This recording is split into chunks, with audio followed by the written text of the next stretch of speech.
Ryan's Office Revenge. I knew my 25-year career at Hoffman Manufacturing was dead the moment Bradley Morrison walked through our factory doors wearing a suit that cost more than most of our guys make in a month.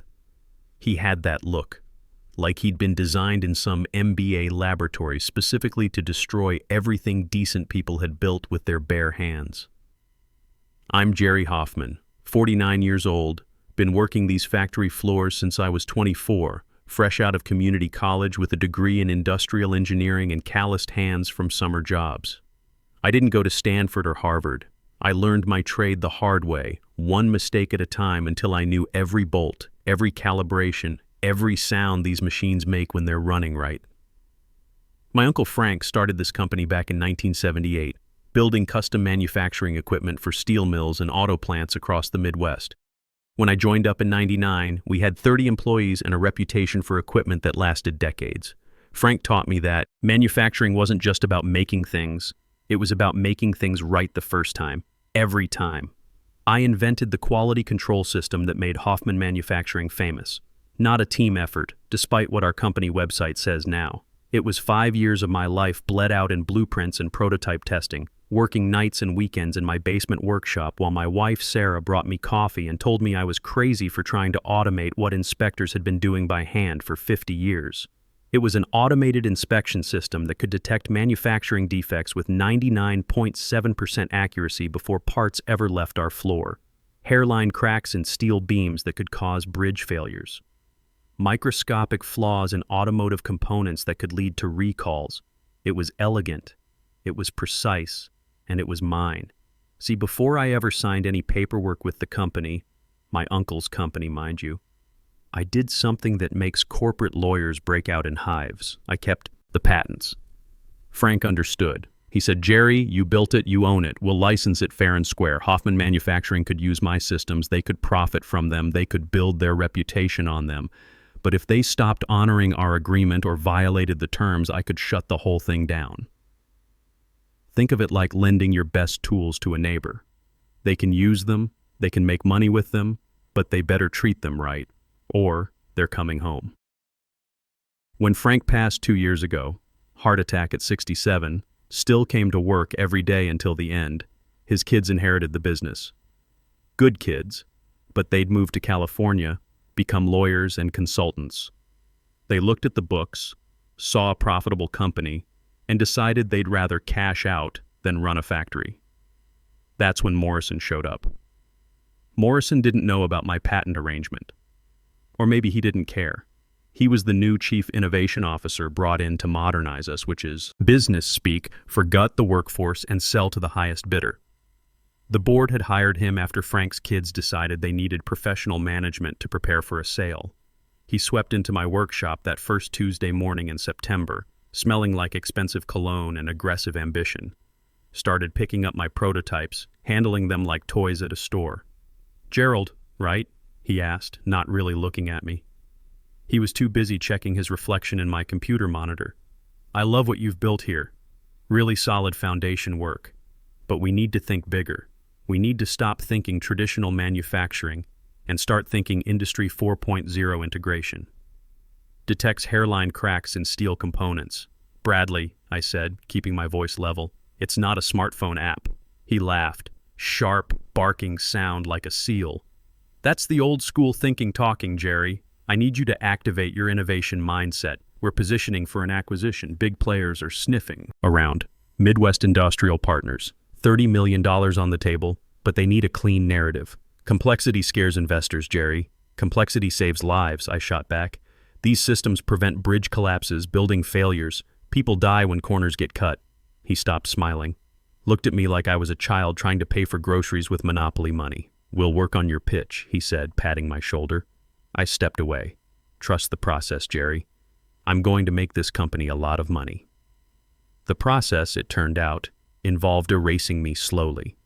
At first it was subtle. My name started disappearing from the technical documentation. The weekly production meetings I used to run got rescheduled to times I had conflicts with doctor appointments and my kids' school events. I'd walk past the conference room and see Morrison in there with the marketing team, pointing at whiteboards covered with my diagrams drawn in wrong colors, explaining my work to people who thought torque specifications were a type of coffee. It was frustrating, sure, but I wasn't worried about my job yet. You don't kill the goose that lays the golden eggs, right? I had 25 years in this place, patents in my name, and systems that generated half the company's revenue. That's what I told myself as I sat in my office on a gray October afternoon, watching the rain streak down the windows, nursing coffee that tasted like battery acid from the machine that had been broken for 3 months. Morrison said fixing it wasn't in the budget. The atmosphere was changing, getting heavy, like the air before a storm hits. The younger engineers stopped making eye contact. Calendars got filled with mysterious strategy sessions that somehow never included me. Guys I'd hired and trained, guys whose kids I'd bought Christmas presents for, started looking at their shoes when I walked by. Then I found the email. Left right on the break room counter, face up next to the sugar packets like someone wanted me to find it. It was from Morrison to the board of directors. Legacy personnel becoming friction points for MYP acquisition. Need to streamline operational narrative. Handling the JH situation. Expect resolution by Q4. The JH situation. That was me. Jerry Hoffman wasn't the senior manufacturing engineer anymore. I was a problem to be solved, an obstacle to be removed. I picked up that paper. My hand didn't shake. That's the thing about me. I don't panic. I analyze. I folded it into a neat square, creased it sharp, put it in my pocket next to my reading glasses. If Morrison wanted to play games, he should have checked who wrote the rules first. Let me explain what they call the soft lockout in corporate America. It's not as dramatic as changing your key card access or packing your desk in a cardboard box. It's 1,000 tiny cuts designed to bleed your authority dry until you're a ghost haunting your own workspace, watching other people make decisions about work you've done for a quarter century. It started with the email lists. One morning in November, I woke up to find I'd been removed from leadership core and moved to general manufacturing, the list where people posted about potluck lunches and asked where the spare safety glasses were kept. 25 years of building systems, training engineers, solving problems that kept million-dollar contracts flowing, and suddenly I was getting emails about birthday cakes in the break room. When I confronted Dennis Walsh, our IT guy who I'd personally trained on network security protocols, he took 3 hours to reply. Hey Jerry, Brad restructured the communication architecture. Needed to streamline decision-making. You're in the right group now. The right group. I'd been demoted from the cockpit to the janitor's closet without a single meeting, without a single conversation. Just disappeared from the systems that mattered, erased like I'd never existed. Then came the incident with Jeremy Foster. Kid was 26, fresh business degree from Ohio State, wore khakis and polo shirts like a uniform. Morrison's new pet project with some made-up title like Process Innovation Specialist. Jeremy was sharp enough, reminded me of myself at that age, but he didn't understand the game being played around him. I was in the break room on a cold Tuesday morning, staring at the coffee machine like it might tell me the secrets of the universe, when Jeremy bounced in with that eager energy young guys have before the world beats it out of them. Hey Jerry, quick question, he chirped, oblivious to the fact that I was radiating leave me alone energy. I'm cleaning up the documentation for the MIP due diligence team. Brad said to make sure all the IP attributions are consistent. I saw your name on some of the legacy docs, but I can just replace that with Hoffman Manufacturing Proprietary Systems, right? Just to keep everything uniform. My blood went cold. Not hot, cold. Like someone had opened a freezer door in my chest. What exactly are you updating, Jeremy? He pulled out his tablet, swiped through a few screens. Yeah, see? Brad left a note here. Assert full corporate ownership. Remove individual attribution liabilities. Makes sense, right? Clean documentation for the buyers. I looked at the screen. It was a technical schematic of my automated inspection system architecture, the specific sensor array and feedback loop that made the whole thing work. The diagram I'd drawn by hand on graph paper in my basement workshop, then converted to KeyAdd files over months of late nights. Right there in bold letters. Property of Hoffman Manufacturing, Inc. He wasn't just erasing me from the history books. He was legally claiming ownership of the land my house was built on. Under the terms of our licensing agreement, the one Morrison clearly hadn't bothered to read. Hoffman Manufacturing had usage rights, not ownership. They could use my systems, profit from them, market them, but they couldn't claim they invented them. Claiming ownership to a third party like MIP wasn't just wrong. It wasn't just unethical. It was fraud. Interesting, I said, keeping my voice steady. Jeremy, could you email that to me? I want to double-check some of the technical specifications before you finalize anything. Sure thing, he said, tapping away on his tablet. You're the best, Jerry, always looking out for the details. Poor kid. He had no idea he'd just handed me the ammunition to destroy his boss. I went back to my desk and waited. Sure enough, 10 minutes later, there it was in my inbox. MIP Acquisition Technical Portfolio V3.2, Final.pdf. I didn't storm into Morrison's corner office. I didn't call an emergency meeting. I opened my personal email, never, ever use company email for the kill shot, and forwarded the file to Patricia Rodriguez, a labor attorney I knew from my union days back in the 80s. Woman who could make great white sharks look like goldfish when it came to contract law. My message was simple and direct. Timestamp this contract violation. Patricia replied in 8 minutes. Received and documented. Clear breach of Section 7 licensing terms. Ready to execute legal action? I stared at the blinking cursor. Not yet. If I pulled the trigger right now, Morrison would spin it as a disgruntled old-timer sabotaging the company out of spite. He'd probably get sympathy from the board, maybe even from some of my own guys. No, I needed him to commit fully. I needed him to lie so boldly, so publicly, in front of so many witnesses that there would be no walking it back, no claiming it was a misunderstanding. I needed the humiliation to be complete and absolute. I typed back, wait, let him dig the grave deeper first. The next few days were surreal. I sat in meetings where they discussed the future of systems I'd built without asking the man who built them. I watched Morrison strut around the factory floor like he owned the place, shaking hands with potential buyers, pointing at my equipment and talking about revolutionary automation solutions while I stood 20 feet away, invisible. He even bought one of those executive stress balls, kept squeezing it during meetings like he was strangling something small and helpless. Every time they cleared another hurdle with MIP, he'd send out a company-wide email. Legal review complete. Financial audit passed. Due diligence ahead of schedule. Each email was another nail in his coffin. He just didn't know it yet. He called me into his corner office on a Thursday afternoon in early December.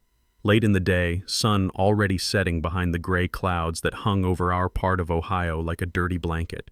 The office still smelled like Frank's pipe tobacco, even though Morrison had been there 3 months. Some things you can't just paint over. Morrison didn't offer me a chair. Power play, probably learned it in some MBA seminar about establishing dominance. He sat behind Frank's old oak desk, the one Frank's father had built by hand in 1952, leaning back in a new leather chair that cost more than most of our guys made in a week. Jerry, he said, fingers steepled like a villain in a bad movie. We need to discuss your transition. What transition? The MIP deal closes next Friday, he said, straightening his tie. They want a fresh start with streamlined operations, and frankly, your salary is heavy for what we'll need going forward. We're offering you early retirement, 8-month severance, full benefits through next summer, and a nice reference letter. Sign a standard release agreement, and you walk away clean. Everybody wins.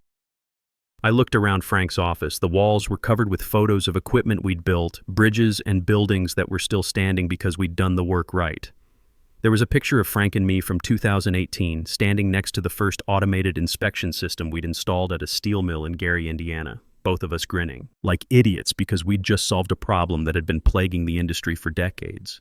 And if I don't take your generous offer, Morrison's smile got sharper, then we terminate for cause, failure to adapt to new operational standards, resistance to change initiatives, inability to work effectively within restructured teams. We'll fight your unemployment claim and make sure every manufacturing company in the Midwest knows you're difficult to work with. He was threatening to blacklist me. Actually sitting there in my dead uncle's chair, threatening to destroy a 25-year reputation because I wouldn't roll over and play dead for his acquisition. You know, Bradley, I said, keeping my voice level, Frank always said that when someone shows you who they really are, you should believe them the first time. Frank's dead, Jerry. This is business. Nothing personal. Everything about this was personal. This was my life's work, my legacy, my contribution to keeping people safe. But Morrison saw it as line items on a spreadsheet, obstacles to his big payday. "I'll think about it," I said. "You have until tomorrow's all-hands meeting," he said, already turning back to his computer screen. "Don't make this ugly, Jerry. Nobody wants that." "Wouldn't dream of it," I said. I walked out of that office and went straight to the shop floor. Spent an hour just listening to the hum of the machines, watching my inspection systems work exactly like they were supposed to. Red lights, green lights, precise measurements flashing on monitors that most people couldn't read, but I understood like my native language. 25 years of my life lived in those control panels. Tomorrow, if Morrison got his way, those lights were going to go dark. The main conference room at Hoffman Manufacturing was what we called the fishbowl. Glass walls on 3 sides, right in the center of the office area, so everyone could see what happened inside. Frank designed it that way on purpose, said if you were making decisions that affected people's livelihoods, you shouldn't hide behind closed doors. Today, the entire company was crammed inside for Morrison's strategic realignment all hands. Every engineer, every machinist, every office worker, all squeezed together like sardines.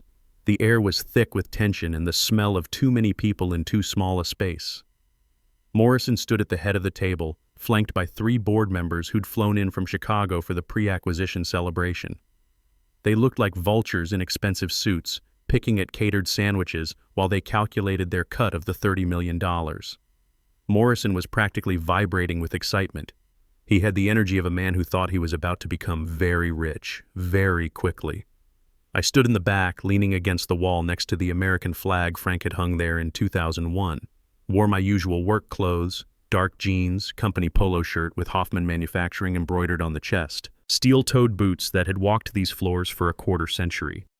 Not dressed for a funeral, but definitely dressed for demolition. "Team," Morrison started, voice carrying easily without a microphone.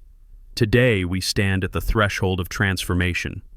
Midwest Industrial Partners has recognized what I've been telling you for months. Hoffman Manufacturing isn't just a company. We're an industry leader in precision automation technology." A few people clapped, mostly the newer office staff who didn't know any better. The veteran guys, the ones who remembered when this was a family company that cared about its people, just stared at their shoes. "To get here," Morrison continued, pacing like a caged animal, "we had to make tough decisions. We had to trim operational inefficiencies. We had to evolve from a legacy mindset to a growth-first mindset." He stopped pacing and turned slowly, deliberately, until he was looking straight at me across that crowded room. "Jerry," he said, "not Mr. Hoffman, not even Gerald, just Jerry," like he was talking to a child. "You've been with us for 25 years. You built our original quality control systems. For that contribution, we thank you." He paused for dramatic effect. This was theater, carefully orchestrated to humiliate me in front of everyone I'd worked with, everyone who respected me. "But," he said, voice dropping to a theatrical whisper that somehow carried to every corner of that silent room, "what got us here won't get us there. We need visionaries who understand market dynamics, not just technicians who understand machinery. We need people who grasp that innovation is worthless if it doesn't scale profitably." My face burned, but I kept my expression neutral as stone. Let him talk. Let him put every word on the record in front of 50 witnesses. "I offered you a generous early retirement package," Morrison said, lying through his teeth to a room full of people who'd worked alongside me for decades. "You refused to accept the changing realities of our industry. You threatened to obstruct our growth initiatives over technical details." Murmurs rippled through the crowd. He was painting me as the villain, the stubborn old man standing in the way of everyone's prosperity, everyone's future. "So," Morrison said, straightening his shoulders like a soldier preparing for battle, effective immediately. "Jerry Hoffman, your employment with this company is terminated. For cause. Security will escort you from the premises." He gestured toward the door. 2 security guards, Bill Martinez and Tony Rodriguez, guys I'd known for 15 years, guys whose kids had been in my son's scout troop, stood there looking like they wanted to disappear into the floor. It was choreographed. Morrison wanted this visual, the old guard being physically removed to make way for his vision of the future. 2 guys I'd worked alongside for years, forced to march me out like a common criminal because their boss needed to prove a point. Looked around that room, at the board members watching with cold calculation. At my engineering team, guys I'd hired, trained, mentored through difficult projects and family problems. Dennis Walsh gave me the tiniest nod, almost imperceptible. A few of the machinists looked like they wanted to say something but knew better. I pushed off the wall. Didn't scream, didn't cry, didn't launch into a speech about loyalty and dedication and 25 years of service. "You're making a mistake, Bradley," I said. My voice was quiet, but in that dead silent room, it carried like a gunshot. "The only mistake," he sneered, "was keeping dead weight this long. Your patents belong to this company, Jerry. Read your licensing agreement. Now get out. Read your licensing agreement." The irony was so thick you could cut it with a plasma torch. I picked up my coffee mug from the table by the door. A Christmas gift from my nephew Danny had a picture of my 1967 Mustang on it. Walked past the table of board members, past Morrison, who was already turning back to the room, dismissing me like I was yesterday's newspaper. I felt every eye in that room on my back as I walked to the door. They expected a scene, expected the old man to break down or fight back or make some desperate plea. Instead, I stopped at the threshold and turned back. "Bradley," I said, loud enough for everyone to hear, "you just made the biggest mistake of your career." Then I walked out. The security guards moved to escort me, but I waved them off. "I know the way, boys," I said to Bill and Tony. "Been walking these halls longer than either of you." I walked out of the fishbowl, through the office area, past the shop floor where I'd spent half my life solving problems and making things work better. As I passed my old workstation, I grabbed my father's slide rule from the desk drawer, the one thing in that building that truly belonged to me. The elevator doors closed just as I heard Morrison's voice booming from the conference room. "Now, let's talk about the exciting future ahead of us." I pulled out my phone before I'd even reached the parking lot. Opened my text thread with Patricia Rodriguez. Patricia. He did it. Public termination for cause and explicitly claimed ownership of my patents in front of the board, the buyers, and 50 witnesses. "Jerry, he's finished. Execute the license revocation." I stood next to my pickup truck in the gray December afternoon, looking back at the building where I'd spent most of my adult life. The place where Frank had taught me that good work matters, that building things right the first time isn't just about money, it's about integrity. Execute it. 24-hour notice starts now. There's a specific kind of quiet that comes after you light the fuse on something explosive. It's not silence, it's the pause before the world changes forever. I drove home to my house on Maple Street, the same house Sarah and I bought in 2003 when our son Mike was in high school. Small place, but the mortgage was paid off and I had a 2-car garage with a workshop where I restored classic motorcycles on weekends. I didn't turn on the news or check the company website to see whatever lies Morrison's people were already spinning about workforce optimization and strategic realignment. Instead, I opened a beer and sat on my back porch watching Mrs. Patterson's cat hunt something in the pile of leaves by the fence. And I thought about the email that was sitting in Hoffman Manufacturing's legal department, probably being read by Ronald Hayes right about now. Patricia had sent it at exactly 3:42 p.m. Notice of license revocation. Immediate action required. Gerald Hoffman hereby exercises his right to revoke all usage rights to patents US 7842391 and US 8156742, the Hoffman Quality Control System, due to material breach of licensing agreement, Section 7, false claims of ownership, and Section 12, termination without cause. This revocation is effective 24 hours from receipt of this notice. Hoffman Manufacturing Incorporated must cease all operations utilizing the licensed technology or face immediate litigation for patent infringement. It was a kill switch, an industrial EMP that would shut down half their production capacity and turn their $30 million acquisition into worthless scrap metal. Morrison wouldn't see it right away. He was too busy celebrating, probably already planning how to spend his bonus money. But Ron Hayes, their general counsel, would read it and understand immediately what it meant. Around 6 p.m., my phone buzzed.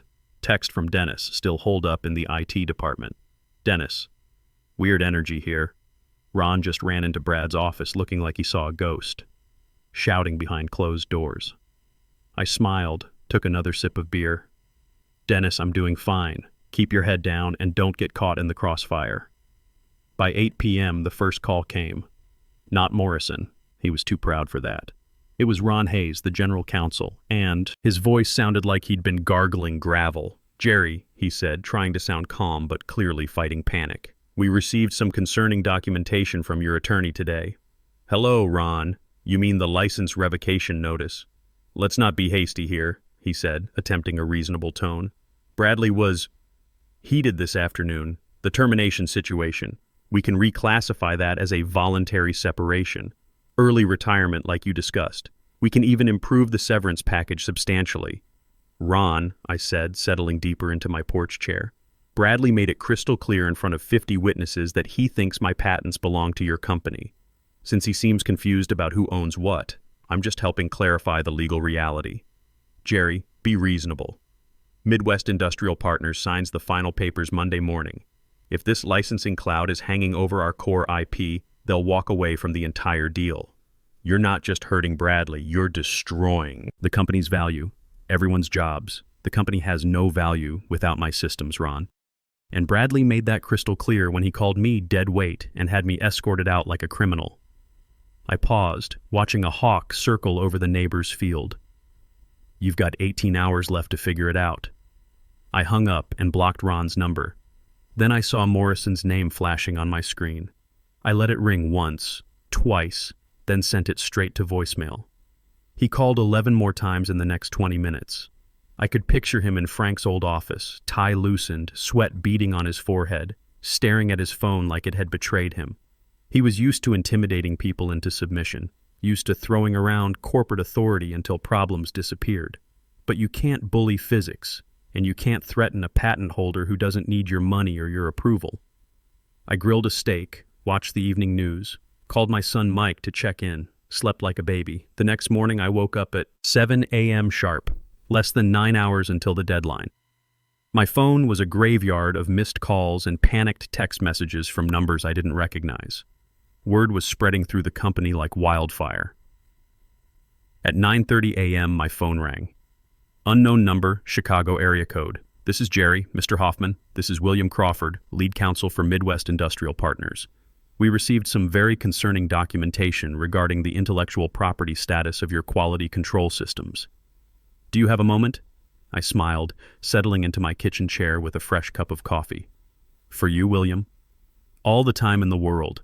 Crawford sounded exactly like a man who bills $800 an hour. Smooth, emotionless, sharp as a surgical instrument. "Let me understand the timeline here," Crawford said. I could hear papers shuffling in the background. "You hold the primary utility patents for the automated inspection technology. You licensed it to Hoffman Manufacturing 5 years ago. Yesterday afternoon, their acting CEO terminated your employment and publicly asserted full ownership of said patents in front of witnesses." "That's correct. He also violated non-disparagement clauses and founder protection provisions in the process." "I see. And your license revocation takes effect in approximately 6 hours. I checked my watch. 3:42 p.m. exactly." "Mr. Hoffman," Crawford said, and his tone shifted slightly. More respectful now. "MIP is prepared to deploy $30 million based on the legal premise that Hoffman Manufacturing owns or has perpetual irrevocable rights to this technology. If that license is revoked, we're essentially purchasing office furniture and some very expensive paperweights. I built that technology from scratch, William. Without my systems, those machines are just metal boxes that make pretty lights." "Understood. Thank you for your candor. I need to make some urgent calls." He hung up. I poured another cup of coffee and settled in to watch the fireworks. The phone calls came in, waves after that. Board members I'd never spoken to, MIP executives, lawyers I'd never heard of. Each conversation was shorter than the last, more desperate. By noon, the panic was palpable. At 1:30 p.m., I got a text from Dennis. "Jerry, they're in full crisis mode. Board flew an emergency session. Brad's been locked in conference room for 2 hours. Lawyers everywhere." At 2:15 p.m., exactly 87 minutes before the deadline, my phone rang one final time. It was Charles Bennett, the board chairman. "Jerry," his voice was hoarse, defeated. "We need to talk." "Hello, Charlie. Bradley Morrison has been terminated, effective immediately. We're prepared to offer you full reinstatement as Senior Vice President of Engineering, a $200,000 salary increase, and restoration of all licensing agreements under the original terms." I looked out my kitchen window at the oak tree Frank and I had planted when I first started at the company. 25 years old, strong and deep-rooted now. That's generous? Charlie. But I'm not interested. Jerry, please, be reasonable. What do you want? I want my intellectual property back. Full ownership transfer, no licensing, no partnerships. I keep the patents, you keep the coffee machine. Silence stretched for nearly a minute. That would effectively shut down half our operations. That's what happens when you fire the guy who invented those operations. The board will never approve that. Then at 3:42 p.m., you'll be in breach of patent law, MIP will walk away, and your company will be worthless. Your choice, Charlie. Another long silence. Then, give me 1 hour. At 3:30 p.m., exactly 12 minutes before the deadline, Patricia Rodriguez called me. Jerry, you beautiful bastard. They caved completely. Asset transfer agreement just hit my inbox. Full patent ownership reverts to you, all licensing obligations terminated, and they're paying your legal fees. And Morrison? Gone. Security escorted him out an hour ago. Word is he's facing potential criminal charges for fraudulent representation to investors. I hung up and walked out to my garage, started up my 1973 Harley, the one I'd been restoring for the past 3 years. She purred like a satisfied cat. 2 weeks later, I got a call from William Crawford at MIP. Mr. Hoffman, we understand the situation at Hoffman Manufacturing has changed significantly. We're still very interested in your automation technology. Would you consider licensing directly to us? I was in my basement workshop, blueprints spread across Frank's old drafting table, designing improvements to the inspection system. Refinements I'd been thinking about for years but never had the freedom to pursue. William, I'm starting my own company, Hoffman Engineering Solutions. When I'm ready to talk business, I'll let you know. What about your non-compete agreement? I laughed. What non-compete? They fired me, remember? 6 months later, I had 15 employees, all handpicked from the best people who'd left Hoffman. Manufacturing after Morrison's disaster, Dennis Walsh ran our IT department. Jeremy Foster, who'd learned some hard lessons about corporate loyalty, headed up our documentation team. Even Bill Martinez and Tony Rodriguez joined us as our security consultants. We operated out of a renovated warehouse on the south side of town, with equipment that was older but better maintained than anything Morrison ever bought. Our first contract was with a steel company in Indiana, $5 million for a complete quality control overhaul. Meanwhile, Hoffman Manufacturing limped along with 40% of their former capacity, trying to reverse engineer systems they never understood. Last I heard, they were facing lawsuits from customers whose products failed inspection because their jury-rigged quality control couldn't match my specifications. Morrison? He moved to Phoenix, started a consulting company that lasted about 8 months before the investors figured out he was selling expensive promises wrapped around other people's ideas. Some people never learn. I kept Frank's picture on my office wall, the one of us at that Gary steel mill, grinning like we'd just solved the world's problems. In a way, we had. We'd proven that you could build something that mattered, something that lasted, something that made the world a little bit safer. Sarah brings me coffee in the mornings now, just like she did all those years ago when I was working in the basement.